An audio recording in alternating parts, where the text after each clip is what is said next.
पाठ का शीर्षक है स्वाधीनता आंदोलन और लोक साहित्य। इस पाठ के अध्ययन के उपरांत आप भारत के स्वाधीनता आंदोलन के स्वरूप को समझ सकेंगे। स्वाधीनता आंदोलन में लोक समाज की भूमिका को समझ सकेंगे। स्वाधीनता आंदोलन के दौरान घटी महत्वपूर्ण घटनाओं के लोक स्वीकृत रूप को पहचान सकेंगे। स्वाधीनता संघर्ष में प्राण न्योछावर करने वाले वीरों के प्रति लोकमानस की भावना का परिचय प्राप्त कर सकेंगे और स्वाधीनता आंदोलन के सामाजिक तथा सांस्कृतिक पक्ष को जान सकेंगे। लोक साहित्य का अध्ययन सामाजिक सांस्कृतिक पक्षों के साथ ही स्वाधीनता आंदोलन के इतिहास को जानने समझने की दृष्टि से भी आवश्यक है।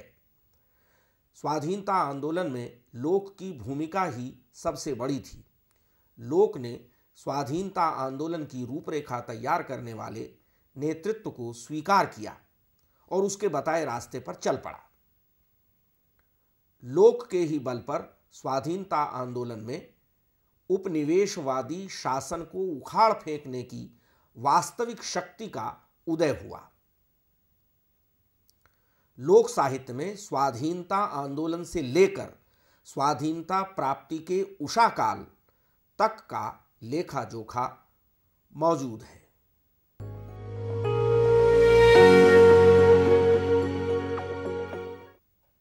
हिंदी क्षेत्र को स्वाधीनता संघर्ष ने किस प्रकार प्रभावित किया, यह देखना यहां रोचक होगा।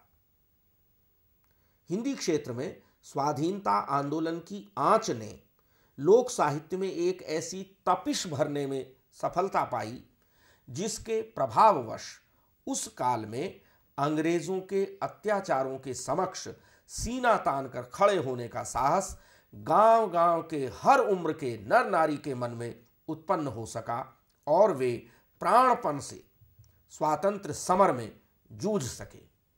महात्मा गांधी के भारत की राजनीति में प्रवेश से पहले सभी जनपदीय अंचलों में 1857 की क्रांति की गाथाएं प्रचलित थीं। सुभद्रा कुमारी चौहान की प्रसिद्ध रचना झांसी की रानी से यह ज्ञात होता है कि कवयित्री की पीढ़ी तक वह शौर्य गाथा हर बोलों अर्थात बुंदेलखंड के लोक गायकों के माध्यम से पहुंची थी। बुंदेले हर बोलों के मुंह हमने सुनी कहानी थी। झांसी की रानी की भांति ही वीर कुंवर सिंह भी उस काल के ऐसे विप्लवी वीर हुए जिनकी गाथा पीढ़ियों तक लोकमानस को उद्वेलित और उत्प्रेरित करती रही तथा आज भी गाई जाती है। अपनी पुस्तक लोकमानस में डॉक्टर विद्या बिंदु सिंह ने प्रतिपादित किया है कि सबसे अधिक दमन और अत्याचार के विरुद्ध तीव्र आक्रोश जनपदीय साहित्य में ही मुखरित हुआ है, क्योंकि वह साहित्य छापा खाने के संसार से बराबर ऊपर रहा और वह प्रत्येक निरंकुश शासन का सबसे बड़ा शक्तिशाली उत्तर रहा। अंग्रेजों के खिलाफ, अंग्रेजी शासन के खिलाफ आवाज उठाने में सभी क्षेत्रों के लोक गायक आगे आए। इसके परिणाम स्वरूप स्वतंत्रता आंदोलन के रणबांकुरों की वीर गाथाएं लोक कंठ से प्रचारित प्रसारित होकर व्यापक जनगण का कंठहार बनी। इन गाथाओं में अत्यधिक प्रचलित बाबू कुंवर सिंह और उनके बंधु के पराक्रम से संबंधित एक गीत में कहा गया है कि बाबू कुंवर सिंह के राज्य के बिना अब केसरिया रंगाने का मन नहीं होता। बाबू कुंवर सिंह तोहरे राज बिनु अब न रंगबो केसरिया, यहर से अइले ठेली फिरंगी वहर से कुंवर दो भैया, गोला बारूद के चले पिचकारी बिचवा मा होत लड़ैया, अमर सिंह के कम्बर टूटल सीधा सिंह के बाही, पूछी आवा फिरंगिन से अब लड़ी हैं कि नाही। एक अन्य गीत में बाबू अमर सिंह के नाम बाबू कुंवर सिंह के पत्र का उल्लेख मिलता है, जिसमें इतिहास की इस घटना पर टिप्पणी शामिल है कि सिपाहियों को कारतूस में लगी चमड़े की कैप को दांतों से खींचकर तोड़ना पड़ता था। लिखी लिखी पतिया भेजलेन कुंवर सिंह, सुन लिया अमर सिंह भाई हो रामा।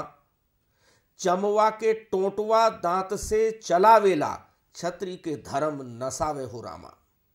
बाबू कुंवर सिंह को आशा थी कि दूसरे आंचलिक राजागण अंग्रेजों के विरुद्ध संघर्ष में उनका साथ देंगे, लेकिन ऐसा नहीं हो सका और वह क्रांति सफल नहीं हो सकी।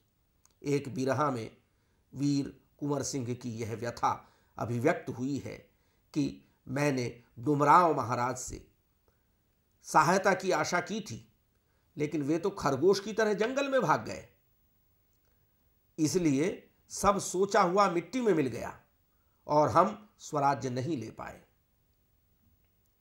लोक गाथाओं के हवाले से प्रोफेसर श्रीधर मिश्र ने भोजपुरी लोकगीतों के विविध रूप में बताया है कि अकेले पड़ जाने के बावजूद अवध के इस राणा ने हार नहीं मानी।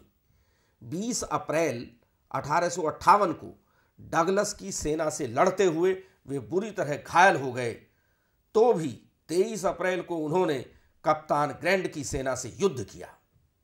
ग्रैंड इस युद्ध में मारा गया, लेकिन 3 दिन बाद वीर कुंवर सिंह का भी प्राणांत हो गया।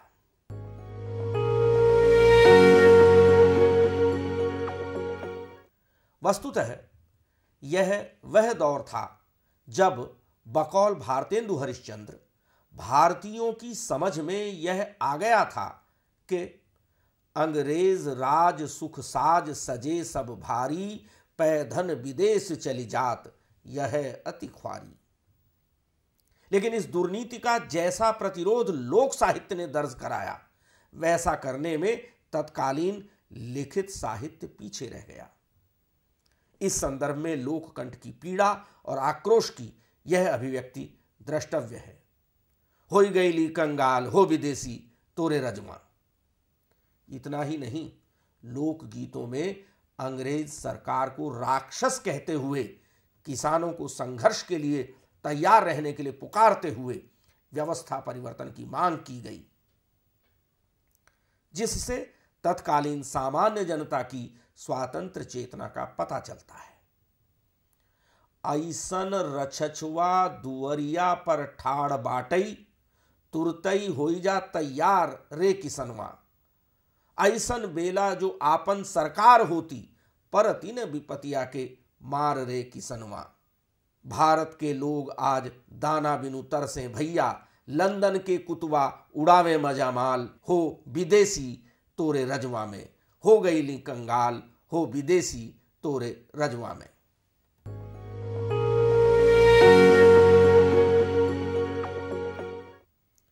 इतिहासकार भले ही 1857 के स्वाधीनता संग्राम के कारणों को लेकर द्विविधा में हों, लोक साहित्यकार को इस संबंध में कोई द्विविधा नहीं है कि विदेशी शासन की बर्बरता ही इस संग्राम का मूल कारण थी।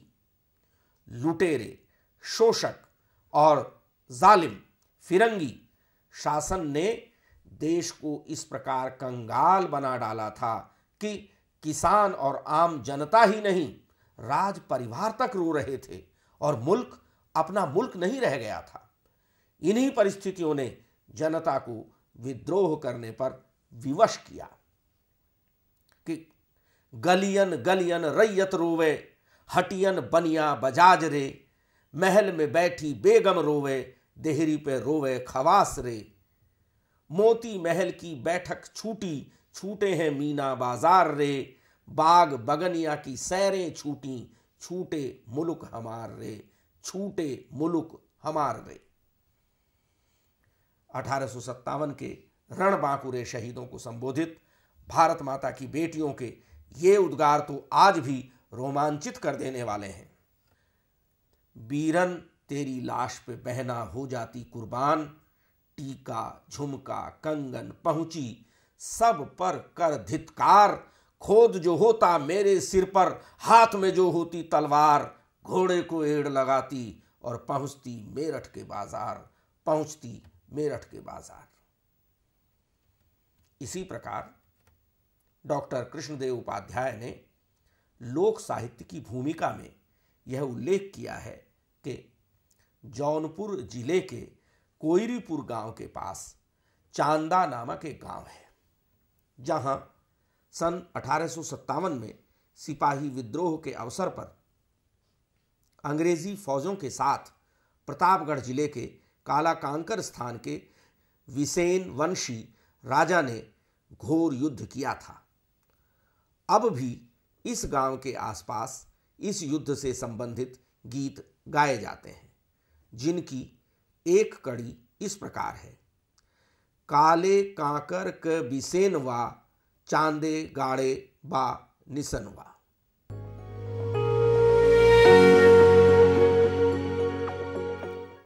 राष्ट्रीय चेतना को आधुनिक पश्चिमी शिक्षा की देन मानने वाले इतिहासकारों को लोकमानस में बैठी उस राष्ट्रीयता और देश प्रेम की भावना का अनुशीलन करना चाहिए, जिससे अनुप्राणित होकर लोकगीत की एक ग्रामीण स्त्री केवल इस उद्देश्य के लिए मां बनना चाहती है कि उसे अपनी संतान को स्वतंत्रता का पाठ पढ़ाकर देशभक्त बना सकती।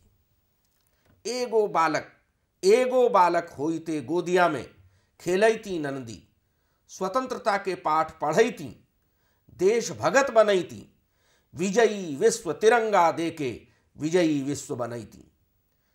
एक दिन आपन सधिया बबुआ से पुरवैती नंदी, 57 के गदर पढ़ैती, जलियांवाला बाग देखैती, वीर भगत अस झूला झूला के अमर शहीद बनैती, एक दिन बेटा वाली माता कहैती नंदी।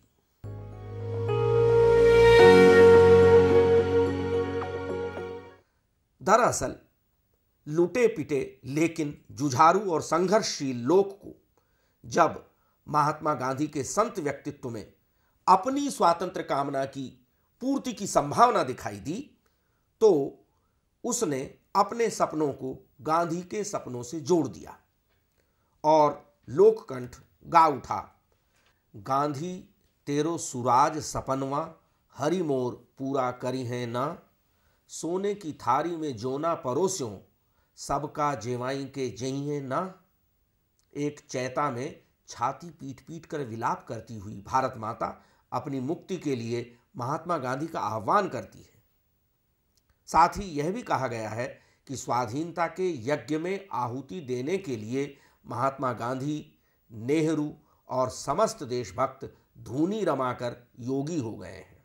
रामा भारत माता छाती धुनि धुनि रोवसु, हो रामा सुन गांधी।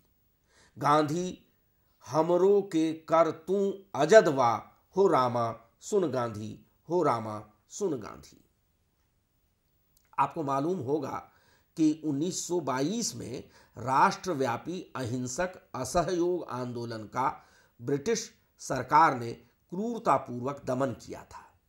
इसी हिंसक नीति के तहत 1 फरवरी 1922 को चौरा थाने के उपनिरीक्षक गुप्तेश्वर सिंह ने पीट पीट कर भगवान अहीर नामक आंदोलनकारी की चमड़ी उधेड़ डाली थी, जिसके विरोध में 4 फरवरी 1922 को जब किसानों ने जुलूस निकाला तो पुलिस ने उन पर लाठियां बरसाईं।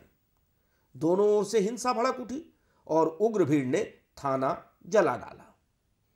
गांधी जी ने इसकी निंदा करते हुए राष्ट्रव्यापी असहयोग आंदोलन वापस ले लिया और 5 दिन के उपवास पर चले गए।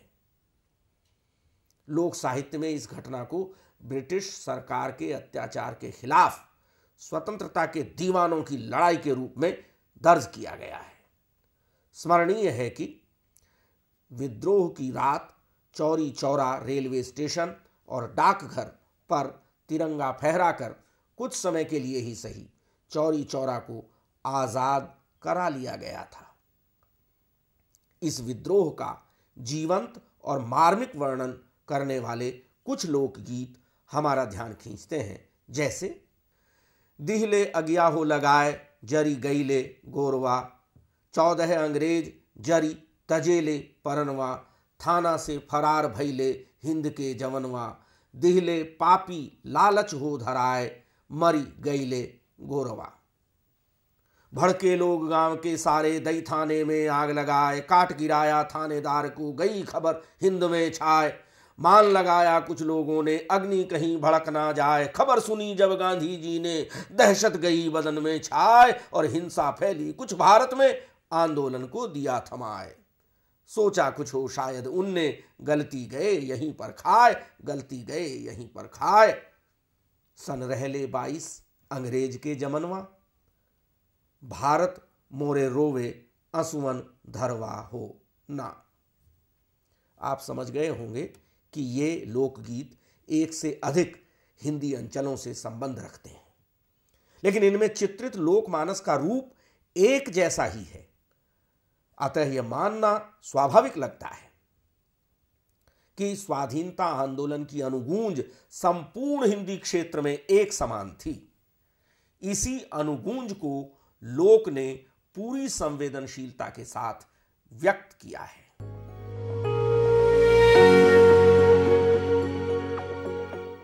स्वाधीनता आंदोलन में जन भागीदारी को भी लोक साहित्य ने अभिव्यक्ति प्रदान की है।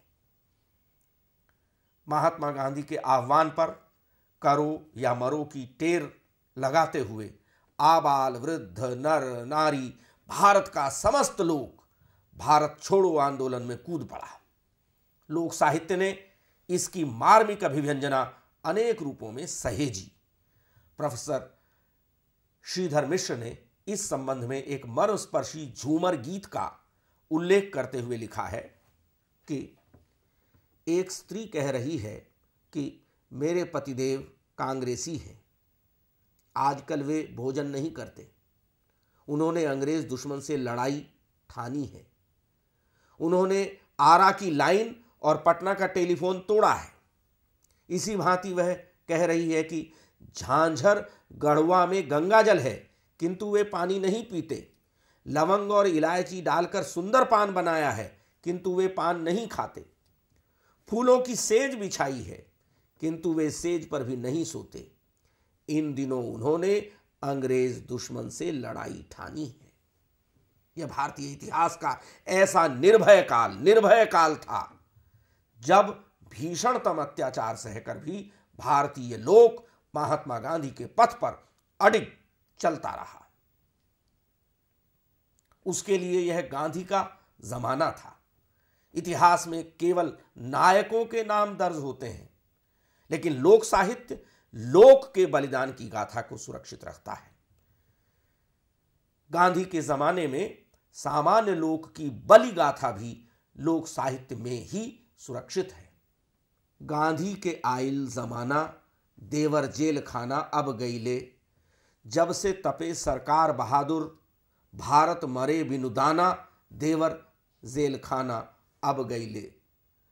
हाथ हथकड़िया गोड़वा में बेड़िया, देसवा भरी हो गईल दीवाना, देवर जेल खाना अब गईले।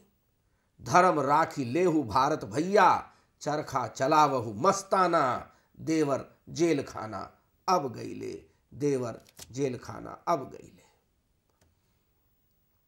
यहां यह भी उल्लेखनीय है कि स्वतंत्रता आंदोलन की प्रायः हर छोटी बड़ी घटना ने लोक चित्त को उद्वेलित किया तथा महात्मा गांधी के प्रत्येक अभियान के विषय में घर घर महिलाओं ने लोकगीत गाए और पुरुषों को सक्रिय भूमिका के लिए उत्प्रेरित किया। नमक आंदोलन के समय के एक लोकगीत को देखिए। लाला धनी धनी भैलेन नमक वारे, लाला सुंदर सुराज के सिंगार, नमकवा धनी धनी रे, लाला दमड़ी अधेला के नमकवारे, लाला लेहले बाजी दुनिया में मार, नमकवा धनी धनी रे। एक अन्य लोकगीत में विदेशी वस्तुओं के बहिष्कार और स्वदेशी आंदोलन की अनुगूंज इस प्रकार सुनाई देती है कि अरे लाला देखो, विदेशी कपड़ों की होली जलने से आसमान तक लपटें उठ रही हैं। 10-5 गज की क्या बात की जाए, थान के थान जल गए। विदेशी माल के ढेर जलाकर अलाव ताप लो और स्वराज्य की हठ ठान लो। अन्यत्र विदेशी वस्त्रों का मोह त्याग कर पत्नी पति से आग्रह करती है कि उसे खादी की चूनर ला कर दे। हमके मंगाओ बलम खद्दर के चुनरिया, विदेशिया नाही ले में ये बलमू।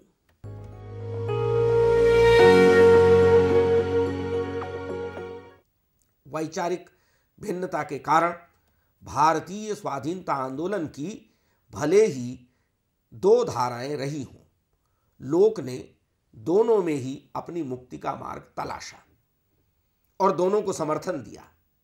जितना आदर लोक ने महात्मा गांधी के अहिंसा मार्ग का किया, उतना ही प्रेम सरदार भगत सिंह और नेताजी सुभाष चंद्र बोस के सशस्त्र क्रांति मार्ग को भी दिया। जलियांवाला बाग और सरदार भगत सिंह भला लोक द्वारा कभी भुलाए जा सकते हैं क्या? पहिल झुलाए मजरेट भगत सिंह मर्दनवा, हंसी हंसी फांसी ऊपर झुलाए गर्दनवा। जलियांवाले बाग में कितने ललनवा, गोली खा के मरी गे भारत मां के वीर ललनवा। कितने घर में बिन सजनवा, वीर ने तन मन धन अर्पणवा, तन मन धन अर्पणवा। सुभाष चंद्र बोस में लोक ने एक बार फिर झांसी की रानी लक्ष्मीबाई के तेज को अवतरित होते देखा।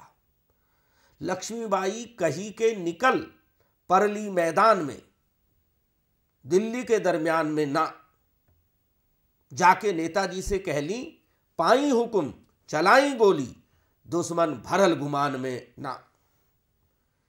इस लोकगीत में महारानी लक्ष्मीबाई नेताजी सुभाष चंद्र बोस से घमंडी अंग्रेजों के संहार के लिए गोली चलाने की अनुमति मांग रही है। कहना न होगा कि यह गीत सुभाष द्वारा अंग्रेजों के सशस्त्र प्रतिकार के लिए 21 अक्टूबर 1943 को स्थापित की गई आजाद हिंद फौज के प्रति लोक की श्रद्धा का भी द्योतक है। अभिप्राय यह है कि स्वाधीनता संग्राम की हर धड़कन को हिंदी की आंचलिक भाषाओं ने लोक साहित्य के माध्यम से दर्ज ही नहीं किया, उसमें व्यापक भागीदारी भी निभाई। इसीलिए जब 15 अगस्त 1947 को भारत ब्रिटिश शासन से मुक्त हो गया तो लोक के हर्ष का पारावार नहीं रहा। जिस तिरंगे ध्वज की आन बान शान के लिए इतना लंबा संघर्ष चला, इतने भारतीय बलिदान हुए, उसे स्वतंत्र फिजाओं में फहराते देख उत्सव धर्मी भारतीय लोग झूम उठा। झंडा 3 रंग के भारत में फहरात बा, देखे में सुहात बा ना। बंबई दिल्ली और कलकत्ता सगरे फहरात बा पताका, घर घर में गीत खुशी के भारत में सुनात बा, देखे में सुहात बा ना। ई झंडा भगत सिंह उठवले, फांसिया पर गईले झुलाई रे मोरा झंडा तिरंगा। लाख शहीद एके उठवले, अपना प्राण के बाजी लगाई रे मोरा झंडा तिरंगा, मोरा झंडा तिरंगा।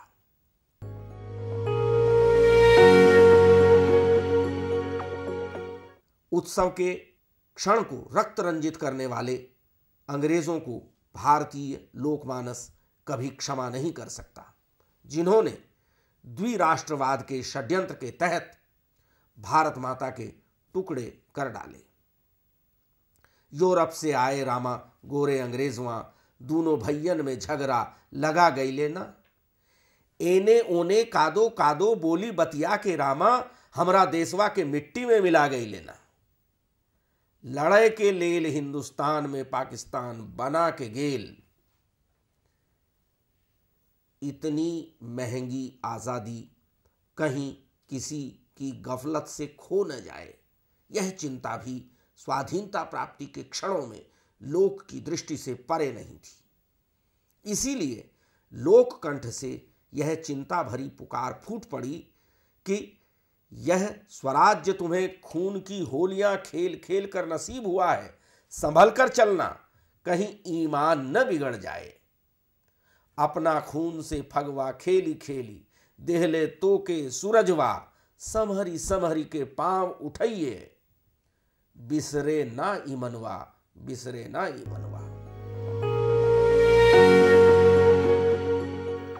भारत के स्वाधीनता आंदोलन के राजनैतिक, सांस्कृतिक और सामाजिक पक्ष को लोक साहित्य के अध्ययन के बिना समझना कठिन है। इस चर्चा से यह स्पष्ट है कि स्वाधीनता के लिए किया जाने वाला संघर्ष अहिंसक तथा सशस्त्र क्रांति के आधार पर आगे बढ़ा। लोक साहित्य में इन दोनों मार्गों के प्रति गहरा जुड़ाव दिखाई देता है। स्वाधीनता आंदोलन में तिलक, गांधी, भगत सिंह, सुभाष आदि के आह्वान पर अपना जीवन होम देने के लिए जो लोग उठ खड़े हुए, वे लोक जीवन से ही आए थे। उन अनाम लोगों के बलिदान को लोक ने लोक साहित्य में सुरक्षित रखा। लोक साहित्य में रचनात्मक स्तर पर स्वाधीनता आंदोलन का इतिहास भी है तथा बलिदानियों के प्रति श्रद्धा का समर्पण भी। और स्वाधीनता आंदोलन राजनैतिक स्वाधीनता के साथ साथ सामाजिक बुराइयों से मुक्ति का आंदोलन भी था। उसमें स्वाधीनता प्राप्ति और नए भारत के निर्माण का आग्रह था।